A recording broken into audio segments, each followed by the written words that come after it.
sommes là pour vous informer. Mesdames et messieurs, bienvenue à ces bulletins d'information.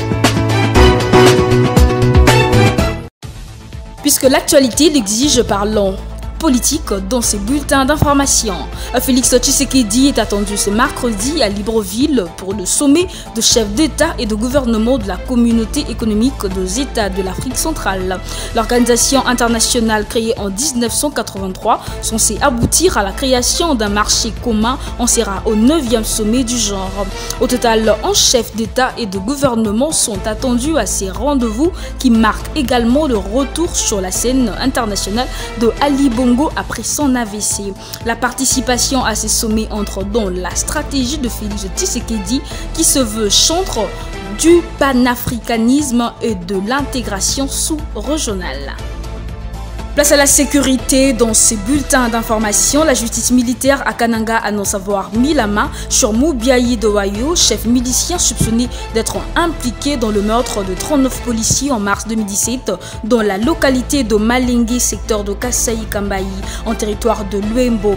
Ce meurtre a été intervenu dans le contexte de violences alimentées par le milicien Kaminantapu au centre du pays. En économie, le Fonds monétaire international, FMI en sigle, a annoncé lundi 16 décembre le déblocage de 368 millions de dollars américains d'une ligne de crédit d'urgence pour que la RDC puisse répondre à ses besoins urgents en matière de balance de paiement, explique un communiqué de la dite institution. Ceci permettra également à la Banque centrale du Congo de renforcer ses réserves internationales qui sont tombées à des niveaux critiques. C'est ce qui a créé des besoins urgents en matière de balance des paiements, note les FMI. Au Zimbabwe, le ciel semble s'écrouler sous la tête de Mary Mubaiwa, la jeune dame de 38 ans, épouse de l'actuel vice-président Constantino Chiwenga, âgé de 63 ans. D'abord, arrêtée samedi 14 décembre dernier et placée en détention provisoire depuis lundi 16 décembre car accusée de fraude pour avoir transféré en 2018 et 2019 un montant estimé à 1 million de dollars américains de ses comptes au Zimbabwe vers des banques sud-africaines en cachant la véritable utilisation de ces transactions en violation des règles d'échange. Mary Mubaiwa est également indexée pour assassinat sur son mari et restera écrouée jusqu'à une prochaine comparution le 30 décembre prochain.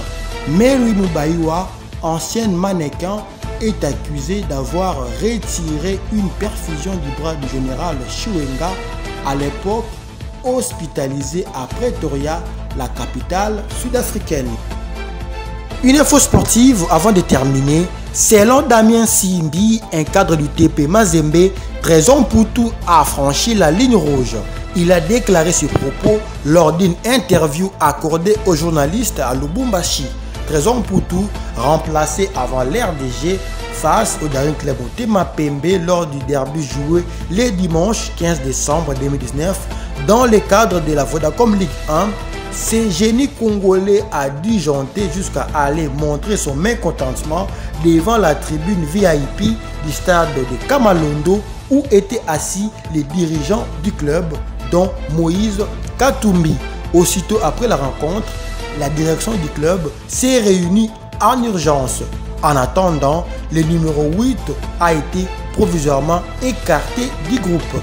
Selon Damien Simbi, Moïse Katumbi est déçu du comportement des Trésor Mputu et les dirigeants du TP Mazembe penseraient déjà à comment les libérer car ils craignent que ce mauvais climat perdure et détériore l'ambiance de l'équipe.